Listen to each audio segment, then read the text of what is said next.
여러분 안녕하십니까, 진성호입니다. 윤석열 대통령 당선인이 한덕수 전 총리를 초대 국무총리로 지명했습니다. 그런데 방금 전 장제원 당선인 비서실장이 기자들과 만나 그 후일담을 들려줬는데 정말 깜짝 놀랄만 한 일을 윤석열 당선인이 했습니다. 이건 문재인 대통령이 들으면 기절초풍할 일입니다. 이 정도의 신뢰를 한덕수에게 보냈다? 자, 지금 이 관과가 발칵 뒤핀 이유는 한덕수 카드와 함께 지금 이 윤석열 대통령 시대의 장관 후보들이 줄줄이 언론에 보도되기 시작했다는 겁니다. 물론 언론들은 정권 초기가 되면 이 인수위 시절부터 장관 하마평을 올립니다. 그런데 이번에는 일치하는 보도들이 굉장히 많이 나옵니다. 그만큼 윤석열 당선인은 깜짝 인사 이런 거 안 합니다. 그전에는 신문에 조그맣게 한 미담 기사 보고 야, 이 사람이 장관이다, 찾았다, 신봤다 이런 짓을 했습니다. 그렇지만 윤석열 당선인은 그런 행동을 하지 않습니다. 한덕수 총리 지명자를 보면 알 수 있듯이 누가 봐도 능력이 있고 현장 경험이 있고 전문성이 있는 인사를 떠올립니다. 자, 지금 도덕성과 능력이 때로는 충돌합니다. 문재인 정부에서 가장 인사 실패가 많았다는 비판을 듣는 것은 문재인 대통령이 국회 동의를 받지 않고 임명을 강행한 장관의 수가 역대 그 어느 정권보다 많다는 겁니다. 이명박 박근혜 정권을 합해도 문재인 정부의 이런 이 인사 임명 강행이 더 많았다는 분석이 나옵니다. 왜 그랬을까요? 도덕성도 없고 능력도 없는 사람들이 그만큼 많았다는 겁니다. 도덕성이 조금 떨어지더라도 실력이 탁월하면 인사청문회를 통과합니다. 또 이 여러 가지 측면에서 도덕성의 기준은 조금씩 변해왔습니다. 그런데 윤석열 당선인은 이번 장관 인사와 관련해서도 일단 능력을 보고 무조건 윤석열 당선인 측은 정합니다. 그 다음에 인사검증을 통과해야 합니다. 인사검증부터 하고 지레 겁먹지 않는다는 겁니다. 가장 효율적인 인사를 먼저 결정하고 인사에 문제가 있으면 이거는 무조건 안 된다, 이거는 조금 부담스럽지만 해볼 만하다, 이런 걸 정한다는 겁니다. 자, 그런 점에서 윤석열 당선인은 그전과는 또 다른 여의도 출신 정치인이 아닌 윤석열의 참신함이 보입니다. 그런데 오늘 장제원 실장이 말한 것은 훨씬 더 충격적입니다. 자, 한덕수 총리 지명자를 윤석열 당선인이 만나서 3시간 동안 샌드위치를 먹으면서 인사 대상자를 스크린했다고 합니다. 그런데 놀랄만한 이야기는 바로 윤석열 당선인이 이 한덕수 지명자를 만나기 하루 전날 장관 인사안을 통째로 한덕수 지명자에게 넘겼다는 겁니다.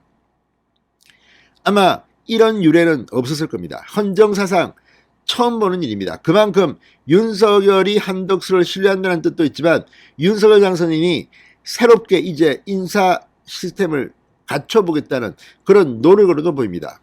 자, 이 일이 알려지면서 지금 여의도는 경악하고 있습니다. 이건 정말 대단한데? 자, 윤석열 당선인은 사람을 한번 신임하면 믿는 편입니다. 그리고 문제가 생기면 즉각 조치를 합니다. 그게 제대로 된 리더십 아닐까요? 진성호의 직설 시작합니다. 방송에 앞서 아직 진성호 방송에 구독자가 아니신 분은 붉은색 구독 버튼 눌러주십시오. 더 좋은 방송으로 보답하겠습니다. 자, 방금 전 장제원 비서실장이 통일동 인수위 앞에서 기자들과 만나서 이렇게 말했습니다. 윤 당선인이 저보고 내각 인선안을 한덕수 총리 후보자에게 먼저 보고하라고 해서 먼저 보고했다. 그래야 해동 당일날 당선인과 총리 모두가 실질적으로 논의할 수 있다. 본인이 이 안에 대해서 생각하고 당선인을 만날 수 있게 배려했다는 것입니다. 자, 이건 정말 대단합니다. 총리 지명 통보를 하는 자리에 가기 하루 전날 전체 장관 인선안을 통째로 넘겨주고 미리 검토해 보십시오.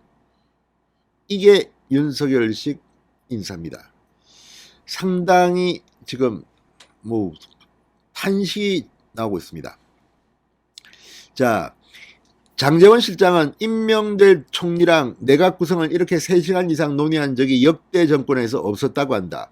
총리 후보자가 실질적 재청권을 행사하고 있다. 이렇게 강조했습니다.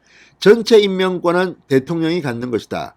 인사 분야를 나누어 맡는 것은 말이 안 된다. 대통령이 책임을 진다는 것이다. 인사 추천권은 주되 금정은 다른 팀에서 하고 장관은 차관, 총리는 장관에 대한 추천권을 보장한다는 차원에서 책임 총리다. 이렇게 설명했습니다. 실제 한덕수 총리 지명자는 장관이 차관을 지명할 수 있는 그런 것까지도 이야기했다고 합니다. 상당히 잘 돌아가고 있습니다. 자, 이 사실이 알려지면서 지금 그동안 언론에 나왔던 장관 후보자들도 또다시 조명되고 있습니다.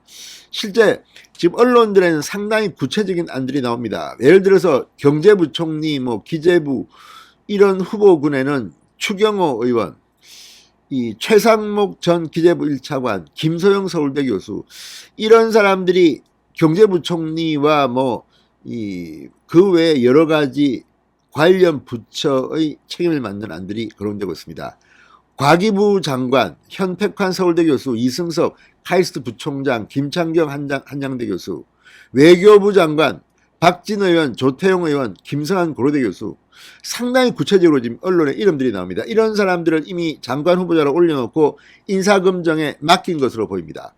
통일부는 김천식 전 통일부 차관, 김병현 서울대 교수, 법무부는 한찬식 전 서울동부지검장, 한찬식 전 서울동부지검장이 참 주목받는 이유는 바로 환경부 블랙리스트를 수사하면서 청와대, 문재인의 청와대를 압수수색했던 그런 기계가 있는 검사입니다.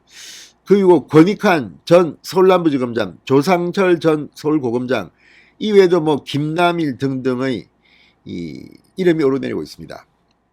정치인 이름은 잘 나오지 않습니다. 국방부 이종섭 전 합창차장, 신원식 의원, 김용호 전 육군참모총장 이름이 나오고 있고, 행정안전부는 윤한홍, 윤재옥 의원, 원희룡 전 제주지사 이름이 나오고 있습니다. 산업통상자원부는 이창양 카이스트 교수, 국토교통부는 김경환 서강대 교수, 정창수 전 국토부 차관, 국가정보원장은 김숙 전 유엔 대사. 아무튼 상당히 우리에게 익숙한 이름들이 지금 윤석열 정부의 장관 후보로 지금 거론되고 있습니다. 물론 이 사람들이 될지 안 될지는 모릅니다. 또 이 사람들이 진짜 올라갔는지 인사검증에서 문제가 없는지는 좀 있으면 아마 순차적으로 발표될 것입니다. 그러나 시간이 그리 오래 걸릴 것 같지는 않습니다. 4월 중순까지 앞으로 열흘 이내에 장관 후보자들이 연쇄적으로 발표될 가능성이 높습니다.